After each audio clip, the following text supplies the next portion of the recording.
आज के वीडियो में हम लोग देखने वाले हैं कि वोल्टमीटर क्या चीज़ होती है या गैलोनोमीटर से वोल्टमीटर कैसे बनाते हैं, है ना। तो आज के लेक्चर में हम पढ़ने वाले हैं वोल्टमीटर। वोल्टमीटर देखने वाले हैं, क्या देखने वाले हैं? वोल्टमीटर। ठीक है। तो जो वोल्टमीटर होता है ना, एक्चुअल में दो पॉइंट के बीच में पोटेंशियल डिफरेंस बताएगा। क्या बताएगा? पोटेंशियल डिफरेंस बताएगा। ठीक है। तो वोल्टमीटर से हम क्या मेजर करेंगे? Potential difference. ठीक है। अब वोल्टमीटर कैसे बनाते हैं, है ना। तो वोल्टमीटर को गैलोनोमीटर से बनाते हैं। किससे बनाते हैं? गैलोनोमीटर। आपने देखा होगा इसके पहले वाले लेक्चर में, है ना। तो मान लीजिए यहाँ पे गैलोनोमीटर है, ठीक है। तो गैलोनोमीटर के साथ में एक बड़ा रेजिस्टेंस, बिग रेजिस्टेंस, मान लो इसको हमने बोल दिया कैपिटल एम, है ना। तो गैलोनोमीटर के साथ एक बड़ा रेजिस्टेंस हम कनेक्ट करेंगे सीरीज में। ठीक है। तो ये जो स्ट्रक्चर बनेगा इसी को हम लोग बोलते हैं वोल्टमीटर, है ना। और इसका जो सर्किट में सिंबल होता है, ऐसे सर्कल बना के वी लिख देते हैं, कैपिटल वी, वोल्टमीटर, है ना। इसके टर्मिनल आप बना सकते हो चाहो तो, है ना। इन्हीं दोनों टर्मिनल्स को हम जहाँ पे पोटेंशियल डिफरेंस मेजर करना होता है वहाँ पे हम कनेक्ट करते हैं। तो ये वोल्टमीटर का सिंबल हो गया, सर्किट सिंबल। ठीक है। अब यहाँ पे टर्मिनल यहाँ पे हमने बना दिया। ठीक है। अब इस पे सवाल कैसे आते हैं, है ना। एक सवाल ये आता है कि वोल्टमीटर बनाने के लिए ये जो मल्टीप्लायर हमने जोड़ा है, कैपिटल एम को मल्टीप्लायर बोलते हैं। मैं इसका नाम लिख देता हूँ, एम को बोलते हैं मल्टीप्लायर, मल्टीप्लायर, है ना। ये बिग रेजिस्टेंस होता है। क्या होता है? बड़ा रेजिस्टेंस। इसको कैसे कनेक्ट करते हैं? गैलोनोमीटर के साथ में। यहाँ पे गैलोनोमीटर है, ठीक है। गैलोनोमीटर के साथ इसको सीरीज में कनेक्ट करते हैं। तो क्वेश्चन क्या पूछा जाएगा कि मल्टीप्लायर को कैसे जोड़ते हैं गैलोनोमीटर के साथ? तो सीरीज में, या मल्टीप्लायर नाम नहीं लेगा तो बोल सकता है कि जो बड़ा रेजिस्टेंस है उसको गैलोनोमीटर के साथ कैसे कनेक्ट करेंगे? तो सीरीज में कनेक्ट करेंगे। ठीक है। और ये बड़ा रेजिस्टेंस होता है। ठीक है। अब ये जो दो टर्मिनल, मान लो टर्मिनल ए है और दूसरा टर्मिनल बी है, तो जिन दो पॉइंट के बीच में पोटेंशियल डिफरेंस बताना होता है वहाँ पे ए और बी हम जोड़ देते हैं। ठीक है।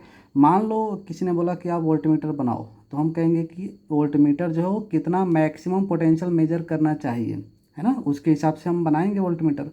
तो मान लेते हैं कैपिटल वी। तो देखो ए और बी के बीच में जो पोटेंशियल डिफरेंस आएगा इसको हम कैपिटल वी बोलेंगे, है ना। इस वी को हम बोलते हैं maximum maximum measured measured potential difference, maximum measured potential difference. मान लो अपने को पता है तो हम कहेंगे ठीक है हम वोल्टमीटर बनाएंगे। अब देखो, तो अगर ये मैक्सिमम मेजर्ड पोटेंशियल डिफरेंस है तो गैलोनोमीटर में मैक्सिमम करंट जाना चाहिए। तो यहाँ से करंट पास होगा, यहाँ से आई जी। मैंने इसके पहले वाले वीडियो में बताया था आपको कि गैलोनोमीटर से जब आई जी पास होता है तो फुल डिफ्लेक्शन देता है। तो जब मैक्सिमम पोटेंशियल डिफरेंस मेजर करना है तो गैलोनोमीटर को देना चाहिए फुल डिफ्लेक्शन। ठीक है। तो आईजी करंट पास होगा।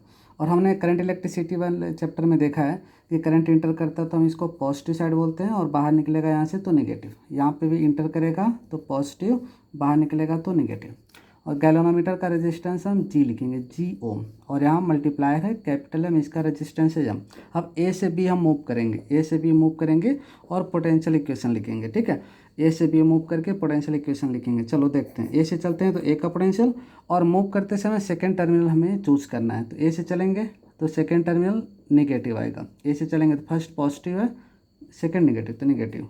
पोटेंशियल डिफरेंस आएगा गैलोनोमीटर का आई आर, ओम्स लॉ के हिसाब से, आई इंटू जी। फिर आगे बढ़ो, सेकेंड टर्मिनल अगेन नेगेटिव है कैपिटल एम का, मल्टीप्लायर का, वहाँ पे आ जाएगा आई इंटू आर, है ना। तो आर की जगह इसका एम है, और जाएंगे बी पे, है ना। तो यहाँ से पी ए माइनस पी बी एक साथ रखेंगे। ठीक है। पी ए माइनस पी बी एक साथ रखो। ठीक है। और इसको इधर ले चलेंगे, I G into G plus I G into M. ठीक है।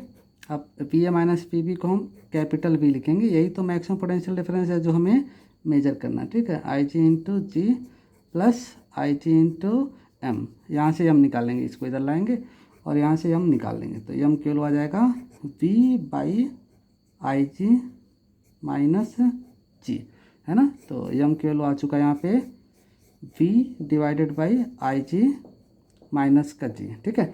इस v को हम बोलेंगे maximum potential difference, I G है गैलोनोमीटर के लिए फुल डिफ्लेक्शन करंट, और जी है गैलोनोमीटर कॉयल का। ध्यान से सुनो, जी क्या है? गैलोनोमीटर कॉयल का रेजिस्टेंस। तो यहाँ से हम कैपिटल एम पता कर सकते हैं, मल्टीप्लायर की वैल्यू पता कर सकते हैं, जिसको हम गैल्वेनोमीटर के साथ सीरीज में जोड़ते हैं तो वोल्टमीटर बन जाएगा।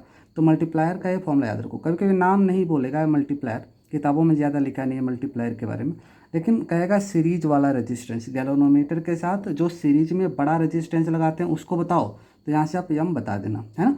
तो V है मैक्सिमम पोटेंशियल डिफरेंस, IG है maximum deflection current, full deflection current जो आपने पिछले वीडियो में देखा था, G है गैल्वेनोमीटर कॉइल का रेजिस्टेंस। तो यहाँ से हम मल्टीप्लायर की वैल्यू हम निकाल सकते हैं, ठीक है। अच्छा, यहाँ से वोल्टमीटर का रेजिस्टेंस भी पूछ सकता है ना। तो यहाँ पे दो रेजिस्टेंस है G और M सीरीज में, तो अगर वोल्टमीटर का टोटल रेजिस्टेंस पूछेगा तो हम कहेंगे G+M, क्या बोलेंगे उसको, G+M।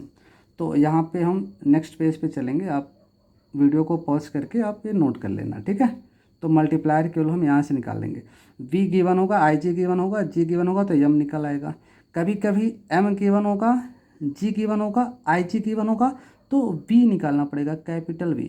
मैक्सिमम कितना पोटेंशियल डिफरेंस अपना ये वोल्टमीटर मेजर कर सकता है, कैपिटल V भी निकालना पड़ेगा। यहाँ 4 चीज़ें हैं, इनमें से कोई 3 गिवन होगा तो हम नेक्स्ट निकाल सकते हैं, ठीक है। तो ये मल्टीप्लायर की वैल्यू आप नोट कर लेना, फॉर्मूला बिल्कुल याद होना चाहिए, M=V/IG-G, और मल्टीप्लायर को सीरीज में जोड़ते हैं गैल्वेनोमीटर के साथ ताकि वोल्टमीटर को हम बना पाएँ, है ना। चलो नेक्स्ट पेज पे आते हैं, ठीक है। तो यहाँ पे हम देखेंगे रजिस्टेंस ऑफ वोल्टमीटर का रेजिस्टेंस, है ना। तो RV लिख देता हूँ, RV है ना। तो क्या हो जाएगा, दोनों सीरीज में गैल्वेनोमीटर और मल्टीप्लायर, तो G+M, बहुत ही सिंपल है ना। अब ऐसे सवाल आते हैं कि रियल वोल्टमीटर है तो रेजिस्टेंस कैसा होना चाहिए। तो रियल वोल्टमीटर के लिए रेजिस्टेंस हमें बहुत ज़्यादा रखना पड़ेगा, जैसे अमीटर के केस में बहुत छोटा रखते थे रेजिस्टेंस, वैसे यहाँ पे ज़्यादा रखना पड़ेगा, है ना। तो फॉर रियल वोल्टमीटर, है ना, तो वोल्टमीटर का रेजिस्टेंस हमें लार्ज रखना पड़ेगा, वेरी लार्ज, ताकि करंट वो कम लेगा, और करंट कम जाएगा उसके अंदर तो रीडिंग अच्छा बताएगा, एक्यूरेसी अच्छा आएगा, एरर कम आएगा, ठीक है। तो बहुत ज़्यादा रखना होता है किसका, वोल्टमीटर के रेजिस्टेंस को। अच्छा, अगर आइडियल आ गया, फॉर आइडियल वोल्टमीटर, है ना, आइडियल वोल्टमीटर है तो इसका रेजिस्टेंस बहुत ज़्यादा मतलब इनफाइनाइट रखेंगे। तो याद रखना, क्वेश्चन आते हैं अपने एग्जाम में, नीट के एग्जाम में, जेईई के एग्जाम में, कि आइडियल वोल्टमीटर तो रेजिस्टेंस इनफाइनाइट, और अगर रेजिस्टेंस इनफाइनाइट होगा तो जो वोल्टमीटर है वो करंट नहीं लेगा, तभी तो बहुत ही अच्छा रीडिंग बताएगा। तो हम लोगों ने क्या देख लिया, गैल्वेनोमीटर से वोल्टमीटर कैसे बनाते हैं, है ना। तो सवाल क्या क्या आ सकता है, जो सीरीज वाला रेजिस्टेंस है जिसका हमने नाम रखा मल्टीप्लायर, उसको पूछेगा, तो M=V/IG-C। दूसरा, वोल्टमीटर का रेजिस्टेंस पूछ सकता है, G+M, ठीक है। तो ये 2-3 फॉर्मूला आप याद रखो, और आइडियल वोल्टमीटर है तो रेजिस्टेंस इनफाइनाइट होगा और करंट नहीं लेगा फिर, तो रेटिंग बहुत अच्छा बताएगा। रियल वोल्टमीटर है तो कुछ ना कुछ रेजिस्टेंस होगा जो कि बहुत ज़्यादा ही होगा, वेरी लार्ज होगा, ठीक है। तो मल्टीप्लायर का फॉर्मूला याद रखो और ये सब याद रखो, ठीक है। आगे बढ़ते हैं, इस पर कुछ क्वेश्चन की प्रैक्टिस कर लेते हैं ताकि आपका ये कॉन्सेप्ट अच्छा हो जाए, आप न्यूमेरिकल लगा पाओ नीट के एग्जाम में, जेईई के एग्जाम में, ठीक है। चलिए देखिए, आपके सामने एक सवाल लिखा है, a voltmeter consist of a 25 ohm coil connected in series with a 575 ohm resistor, coil takes 10 mA for full scale deflection, what maximum potential difference can be measured by it, ठीक है। तो क्या आप समझ पा रहे हैं, क्या पूछ रहा है यहाँ पे, कैपिटल V बोल रहा है ना कि मैक्सिमम कितना मेजर कर पाएंगे, है ना। और गैल्वेनोमीटर के अंदर जो कॉइल होता है उसका रेजिस्टेंस हम लोग G लिखते हैं ना, तो गैल्वेनोमीटर कॉइल का रेजिस्टेंस गिवन है 25 ओम, और सीरीज में जो बड़ा रेजिस्टेंस लगाते हैं, मैंने नाम रखा था मल्टीप्लायर का, वो मल्टीप्लायर कितना दिया है यहाँ पे, 575 ओम बताना। और एक चीज़ और दिया है, फुल डिफ्लेक्शन करंट, याद है, तो IG फुल डिफ्लेक्शन करंट, कितना मैक्सिमम करंट पास करेगा गैल्वेनोमीटर से ताकि वो फुल डिफ्लेक्ट होगा, और बताएगा कि हाँ कैपिटल V जो मैक्सिमम मेजर्ड है वो आ चुका है ना। तो IG गिवन है 10 mA, हमें इसको कन्वर्ट करना पड़ेगा किस में, एम्पियर में, तो मिली को लगता है हटाना पड़ेगा, तो हटा देते हैं, है ना। तो देखेंगे आप, ये 10⁻⁻² एम्पियर आएगा, है ना। तो सब कुछ गिवन है, और यहाँ पे क्या पूछ रहा है ना, मैक्सिमम कितना मेजर कर पाएगा V। तो अपने पास मल्टीप्लायर का फॉर्मूला था M=V/IG का G, बस यहाँ वैल्यू पुटअप करो, है ना। तो मल्टीप्लायर अपने पास है 575, V कैलकुलेट करना है, IG इज 10⁻², माइनस जी कितना है 25। तो यहाँ से आप इधर आएगा ये 25 तो 600 होगा, और 600 इंटू 10⁻², तो 6 वोल्ट आएगा। तो मैक्सिमम पोटेंशियल डिफरेंस आ चुका है 6 वोल्ट। देखो क्या समझ में आया कि आपको, ये आपका आंसर है। ठीक है, तो 6 वोल्ट मैक्सिमम ये मेजर कर सकता है वोल्ट मीटर।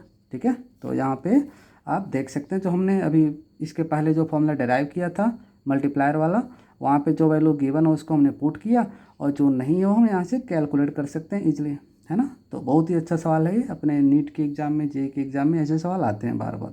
तो फॉर्मूला याद होगा तो आप डायरेक्ट लगा लोगे, है ना।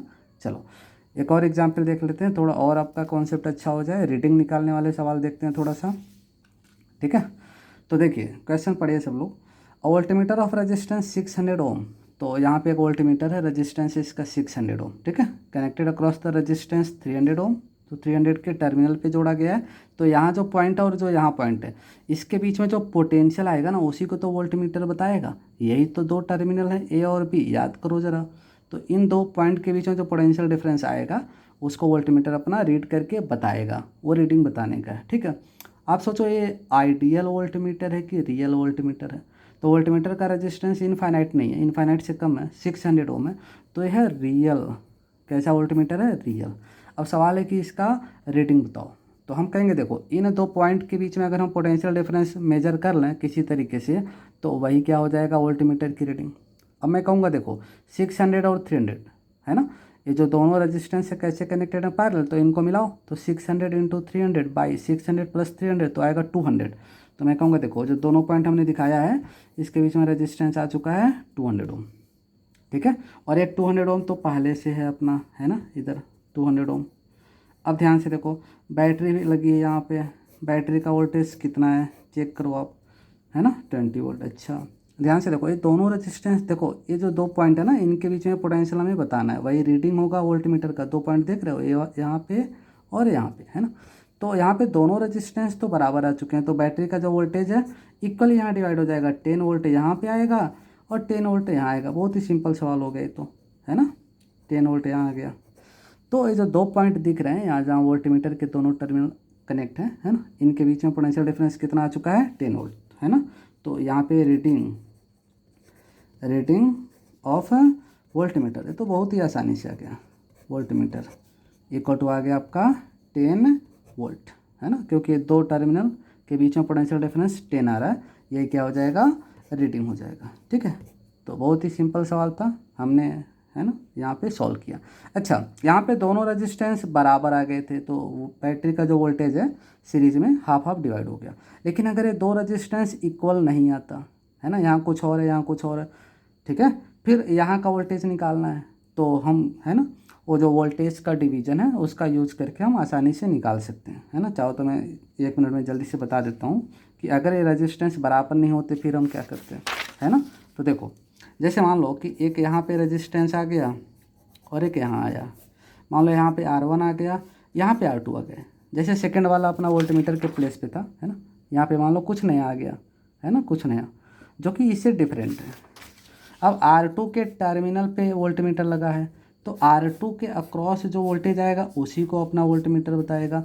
तो R2 के अक्रॉस वोल्टेज मान लो कुछ आया, मान लो V2 आया, तो V2 हम कैसे निकालेंगे, आपने देखा होगा सीरीज में वोल्टेज डिवाइड करते हैं, तो जो यहाँ जो बैटरी का वोल्टेज है ना उसको यहाँ लिखेंगे V2 बराबर, इसके टर्मिनल पे R2 के टर्मिनल पे कितना वोल्टेज आएगा, मानो V2, तो V2 बराबर होगा बैटरी का वोल्टेज V को तो डिवाइड करना है दो जगह पे, इंटू R2 पे चाहिए तो R2 को ऊपर रखो और नीचे रखना है R1 प्लस R2। ठीक है, तो R2 पे चाहिए तो R2 पे जो वोल्टेज है V2, तो यहाँ पे जो बैटरी V है ना, तो V को यहाँ रखेंगे, इंटू R2 पे चाहिए तो R2 divided by R1 plus R2। ठीक है, अगर R1 के क्रॉस वोल्टमीटर लगा होता तो टोटल बैटरी का voltage V into R1 by R1 plus R2, आपने देखा होगा करंट इलेक्ट्रिसिटी वाले चैप्टर में। ठीक है, तो अगर अलग अलग रेजिस्टेंस है तो हम वो बैटरी को डिवाइड कर सकते हैं। ठीक है, तो आज के लेक्चर में आपने देखा कि गैल्वेनोमीटर से वोल्टमीटर हम कैसे बनाते हैं। ठीक है, ओके, आया समझ में सबको। मिलते हैं नेक्स्ट वीडियो में, है ना, नए कॉन्सेप्ट के साथ। Okay, thank you.